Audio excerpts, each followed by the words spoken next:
Lost money. I lost money. You don't see my losses.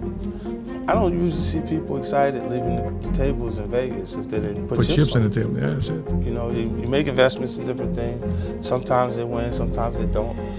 More losses than wins, but when you do win, you win so big, it overshadows everything. Yeah, and we have a saying in entrepreneurship and sales, the faster you go through your nose, the faster you'll get to your yeses. But a lot of people don't want to go through the nose. And right in this process right here, right somewhere right here in the middle is where a lot of people say, it's too stressful, this is not gonna work, it's not gonna work, it's not gonna work. But the people that know that success is just on the other side, if you keep the momentum going, it takes off. But a lot of people quit. Just don't be that person that quits too soon. What's cracking, everybody? Money Smart Guy Matt Sapaula here, hailing to you from Dallas, Texas.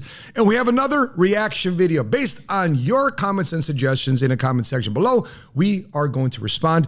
And this one is with 50 Cent. My reaction to 50 Cent on this interview with Brian J. Roberts. Pretty interesting channel here. 50 Cent brought up some topics here on how he made money out of his $800 a month apartment, how he lost a lot of money, the conflict that happens to him universally with a lot of people, and also people being unhappy with your success, especially as you go from nowhere to somewhere, and how you go from broke to bald. And so I'm excited about reviewing and my reaction on this interview with 50 Cent. By the way, we're looking forward, 50, to having you at one of our events here pretty soon. And so we're gonna be studying a little bit here about 50 on his moves and how he basically became one of the biggest celebrity moguls, hip hop artists in our current generation. So let's take a look at this interview with 50 Cent. I brought an element to it that was representation of the dangerous element in the cities, the environment, and things that go on. And it's because I was subjected to those things. I wrote music that mirrored that.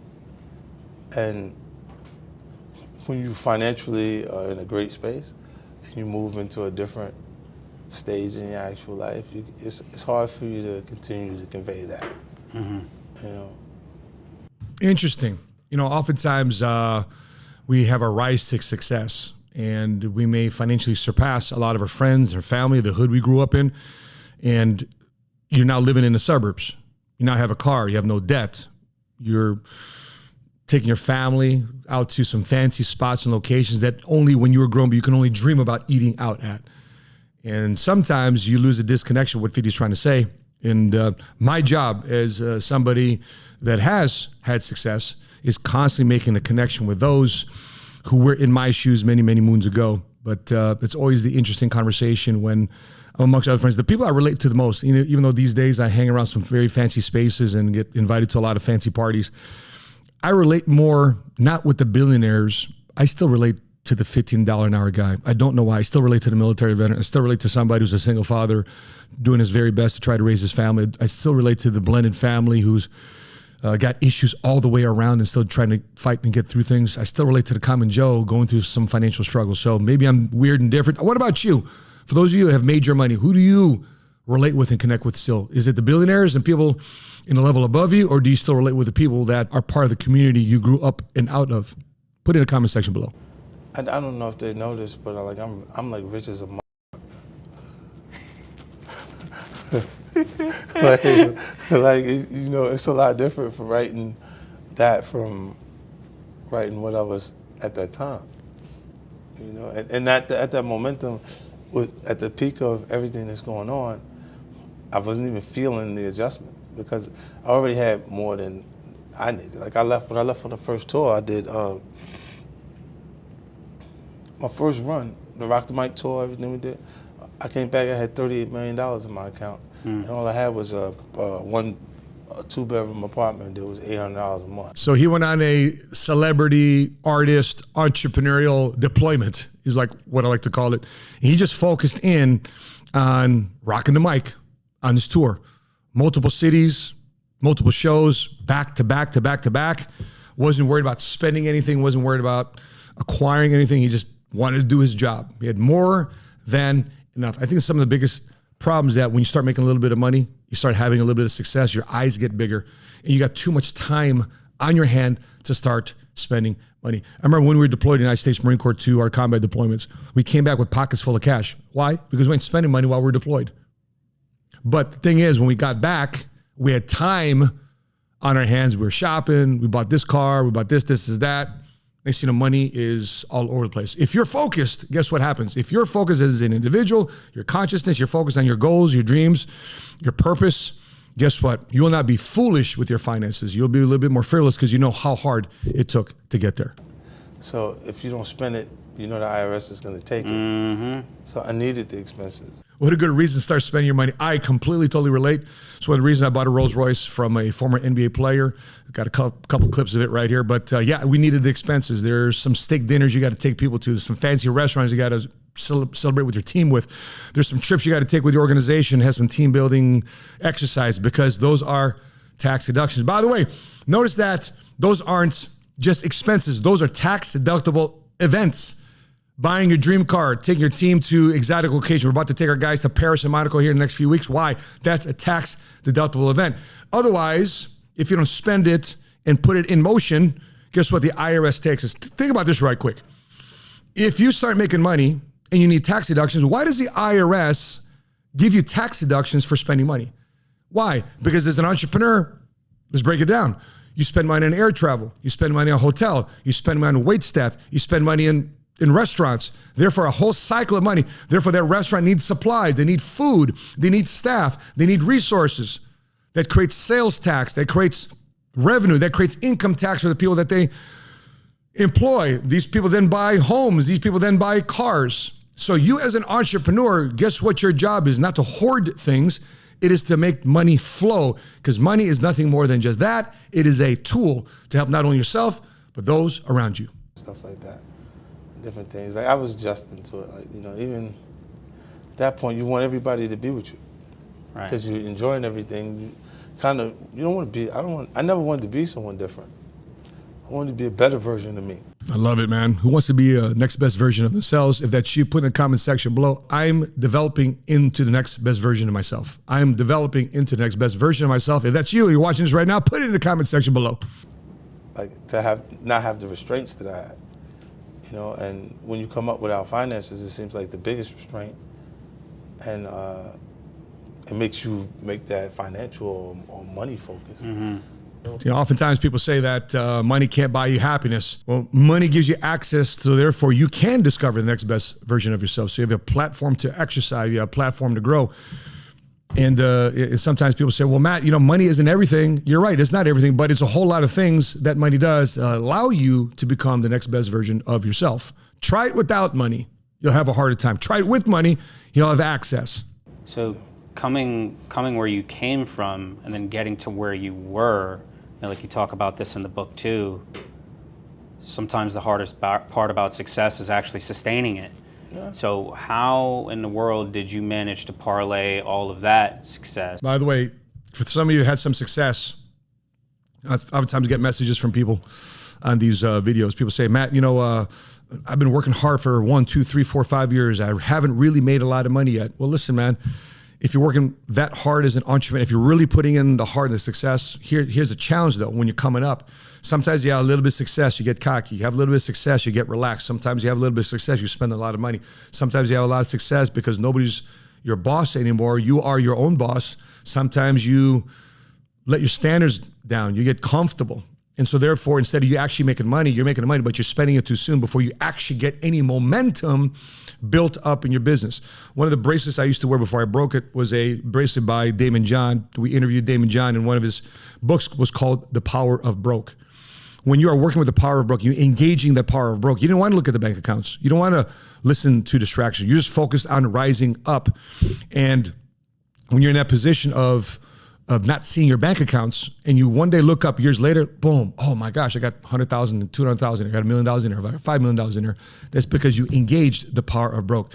If you have no success 3, 4, 5 years in, either you got too comfortable, you didn't allow momentums to succeed, or worse, you're probably not cut out to be an entrepreneur. You're probably more cut out to be more of an employee, or at best, an intrapreneur. Success, given where you came from, given the temptations of the lifestyle, most of which you don't participate in. How did you come to develop this understanding of all these different components that are necessary for one to not just succeed, but then sustain and grow that success. Well, I imagine they weren't teaching accounting and all these other things. Always something to learn, man. And I lost money. You don't see my losses. And by the way, I've lost a lot of money. I've lost some money through bad partnerships. I lost some money by being stupid. I've lost a lot of money by partying with people that brought zero value to my life and woke up the next weekend to regret it just to do it again on Thursday night. Did that for many, many years. You lost a lot of money because you don't exactly have a purpose for it. You had the wrong people in your corner when it came to money. People giving you advice. You got distracted. You got your money here, you got your money here, you got your money here. You're attempting to build multiple streams of income too early, too fast. In your rise up, then you lose money that way. By the way, there's a great video for you to watch here why a lot of people that give you wisdom and knowledge about building multiple streams of income is false and why you shouldn't follow it too soon in your career. But let's take a look at why 50 lost money and what he did. I don't usually see people excited leaving the tables in Vegas if they didn't put chips on the table. table. Yeah, that's it. You know, you make investments in different things. Sometimes they win, sometimes they don't. More losses than wins, but when you do win, you win so big, it overshadows it makes up for everything. Yeah. Sometimes if you keep rocking and rolling, and we have a saying in entrepreneurship and sales, the faster you go through your no's, the faster you'll get to your yeses.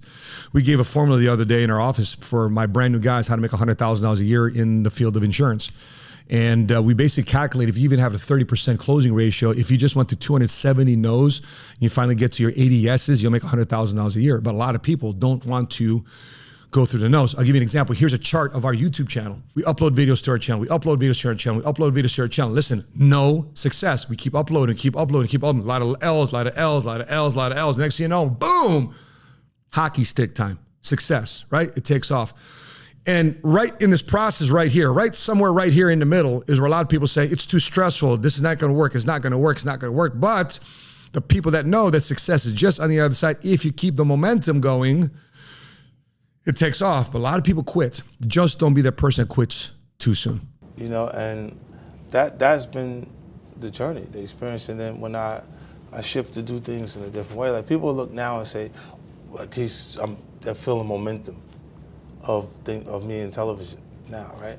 But I started years ago. Yeah. By the way, what a universal principle we just learned here.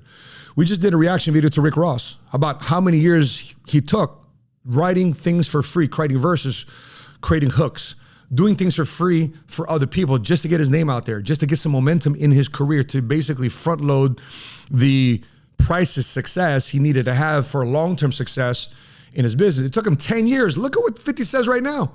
I did all these things for 10 years, took L's, all these different losses in 10 years, and boom, took off. And next thing you know, people say, oh, 11th year in, 12th year, we knew you'd be successful. No, you didn't. You're lying.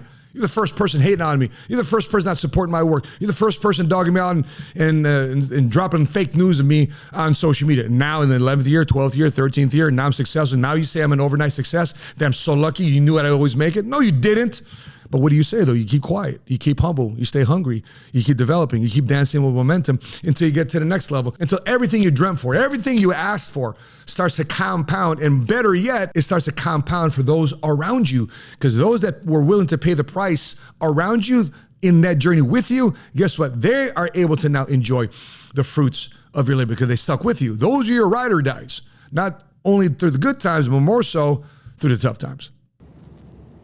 I raised $200 million. We broke it into 10 pictures. We sold domestic rights to Lionsgate and went out and sold the international territories as we could with those films. I did it twice. Then oh man, listen man, 50 is dropping you some game. He's so much evolution from just being a rapper. He learned and studied business. He's learned and studied the movie business. Look at his language here. He studied, he had people in his corner, counsel. Are you the type of person to have counselors in your corner? Let me share with you a proverb written by King Solomon, the wisest and richest king who ever lived. He talked about counselors heavily in the book of Proverbs. Let's check this out. Proverbs chapter 11, verse 14, it reads like this. For lack of guidance, a nation falls, but victory is won through many advisors. So my question to you, who's been in your ear? Who's been in your corner? Who's been getting in your head? Are the right people having conversation with you? Is your multi-million-dollar dreams torpedoed and sabotaged with people who never lived theirs. A multi-million-dollar dream cannot be made with a $15 an hour work ethic and people that have a $15 work ethic around you, giving you counsel and giving you advice about what you should do and you shouldn't do. So 50 must have had some wise people in his corner. I wonder who they were. Maybe I asked him in a future interview with 50. Come on, man, I'm just speaking into life. The relationship with Barry and Stan at Barry and Stan in Lionsgate. Is in Grindstone. where the rights from BMF came. So there it is. He built. see what I'm He saying? built. Like this- So in other words, he worked to earn and build the relationship of somebody at Lionsgate. He just mentioned those names because here's how trust develops. Trust says, I'm going to do something. And then the other part of that is I actually do it. And that starts building a brick by brick by brick. You keep saying things and you do it. You keep saying things and you do it. You keep saying things and you do it. And that lends another brick on top of another brick until a bridge is formed. Oftentimes, so many people are out there talking about what they're about to do. I'm going to talk about what I'm doing. I'm going to talk about what I'm doing. And never do anything. And then you wonder why people don't trust you. And then you wonder why you don't have any credibility. And then you wonder what's worse, you don't have any money to show for all the efforts about you declaring, but no action, or worse, no follow through. So whatever endeavors you got going, who's in your ear in terms of your counselors and the type of work that you're doing and actually getting results done to start building that bridge that you need to get you to the next financial level of your life. And by the way, the worst person to follow this advice was me. I blew this up so many different times because thinking when I was making money after the military, I started getting involved in the insurance business. I started making a lot of money in my early 20s, late 20s, started getting cocky, started getting arrogant, didn't want to listen to anybody. The first person to listen to this advice is myself. I'm speaking to me, everybody. I'm no better, no different than everybody else. I'm an average guy. I'm a common Joe. No fancy last name, no college degree. The first person that made a bunch of these mistakes was yours truly here, host of the 7 Figure Squad YouTube channel. These things are happening so far back that I damn to try and catch up now. You planted the seed for this 6 years ago, was it? Well, the rights was about 6 years ago. It took 4.5 years for us to get to this point. I sold us to Stars 4.5 years ago. This is why it feels the way it feels coming out, because I've been promoting it for 4.5 years. He promoted it, he manifested it, and made it happen. He spoke it into life. The audience already knows what BMF is, but they know, for them, BMF is blowing money fast. Apparently that's what it stands for, BMF, blow money fast? Okay, cool. Because they know that. Because they know that the heyday of them financially reaching Terran and being in that position and what they could do. Okay, I guess that's something else we got to check out. BMF. When you look at the origin story, and you go back to Detroit and the family, like how the decisions. Is it that, or is it Black Mafia Family? It's probably Black Mafia Family in Detroit, but that was a killer movie about BMF in Detroit. If that's what he's referring to. See, guys, I don't do any research or watch these videos before I actually watch them. So therefore, if you've never seen this interview for the very first time, neither have I. We're all enjoying this together, experiencing this for the very first time together. So it's a Sean Stars. It's a Sean Stars, not the Black Mafia Family, because that's about oh, it is. Okay, that's what I'm talking about. Exactly. By the way, I know about that because I grew up in Chicago, so we always know about guys from the D. What up, doe? That's where that saying came from in Detroit. What up, doe? But we knew about that. I knew about that growing up in Chicago, and so those are some serious times in the 80s, early 90s. BMF, even we heard about that in Chi-Town. When you see it happening in the innocence of a 15-year-old child making a decision, when they're not necessarily responsible for their actions because they're a minor at that point, and simplifying things, saying what is the issue? We don't have the money for the rent or for mortgage. Yeah. And your dad is simplifying things, so he's going to work, he's coming home, he's just giving your mom his whole check and telling her to handle everything. And because the car broke down, they ain't got enough money for the mortgage. So you go in the neighborhood, you do what you can do in the street, you come back and give your parents the money. But that doesn't work because they're Christian, good Christian people. So this conflict that is universal conflict. I think that is relatable across all different cultures if they just believe in God and Christianity.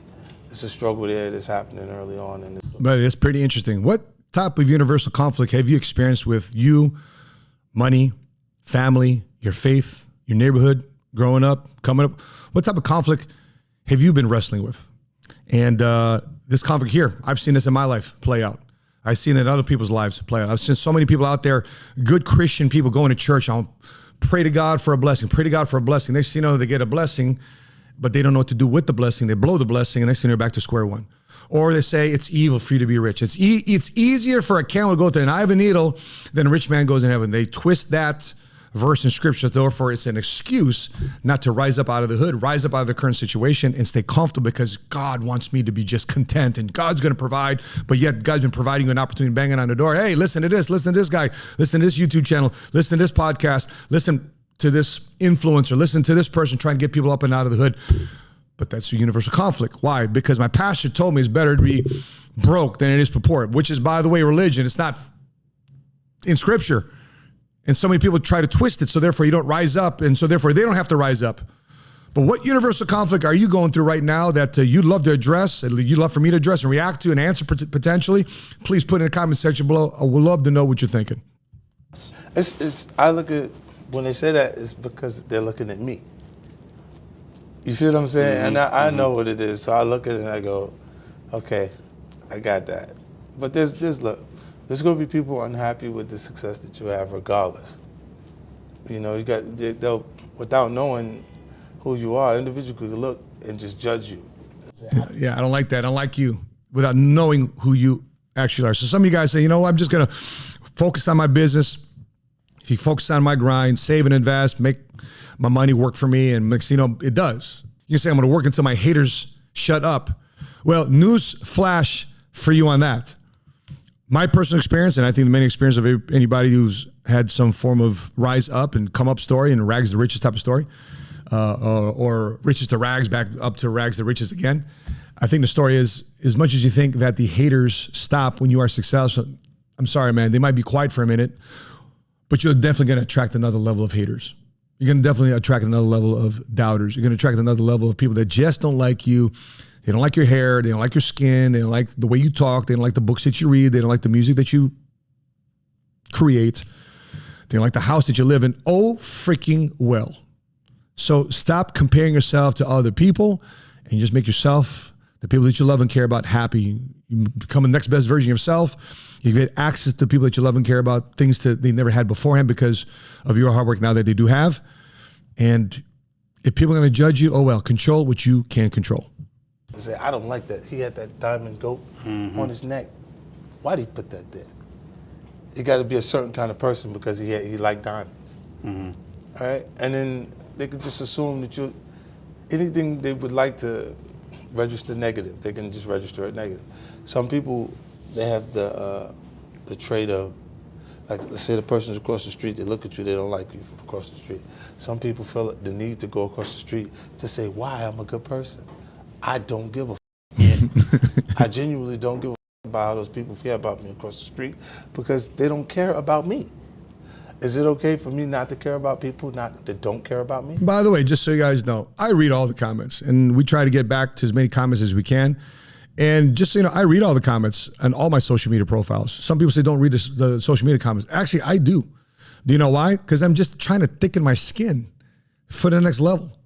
Because I know at another level, there's going to be another devil. There's going to be somebody else out there that's going to try to take me down. Somebody's going to try to take you down at your next level. And for me, instead of engaging with the trolls, I respond with grace, with forgiveness, with a different level of perspective, with a different level of humility than they would expect me to do so. Because as many people try to point fingers at me and try to point fingers at you, doesn't mean I need to get back in that finger pointing game. It's not about who's better. It's all about us getting better and not accepting excuses. That no politician, no person is going to say, hey, here's a blessing, here's millions of dollars, go fix your problem. No, that's not going to happen. You got to pull yourself up out of the mix that you're in. The same shovel that got you in the situation that you're in ain't going to be the same shovel that get you out of it. So in the meantime, don't worry about comparing and competing with other people. You just need to compare and compete yourself with you and the current version of you and evolve into the next best version of yourself. That this time next month, you're better. This time 2 months later, you're better. This time next month, you're better. You get what I'm saying? So, can't get no time for negative comments and people with negativity in their life. And by the way, guess who negative people hang around with? Other negative people. All they love to do is complain and point fingers and lay the blame, now hide the shame, because at the end of the day, they don't want to get involved in winning the money game. But you just do you, man. And make sure you follow the right people that allows you to do you. I mean, like simple things. Like if you look and you go, if it would be entertaining for them to see me in crisis. Of course it's entertaining for them to see you in crisis, because they want to see you down. So if you saw that and you go, that's why TMZ exists. That's why tabloids exist. A person who would like you to see you under the worst circumstances you could be under. I remember when Robert Kiyosaki, my personal hero as a man, as a United States Marine, as an entrepreneur, as an author, I remember when he got wrapped up in filing bankruptcy for the rich dad companies, which is a legal strategy to lower your debt or reassign debt or negotiate your debt. And everybody could not wait for even a Robert Kiyosaki to go down. And a guy that's got the best-selling personal finance book in the history of personal finance books, people still could not wait for this guy to go down. And couldn't believe it, because if they see him down, guess what? Everybody that knew they were supposed to do something but didn't do it, they justify their inaction.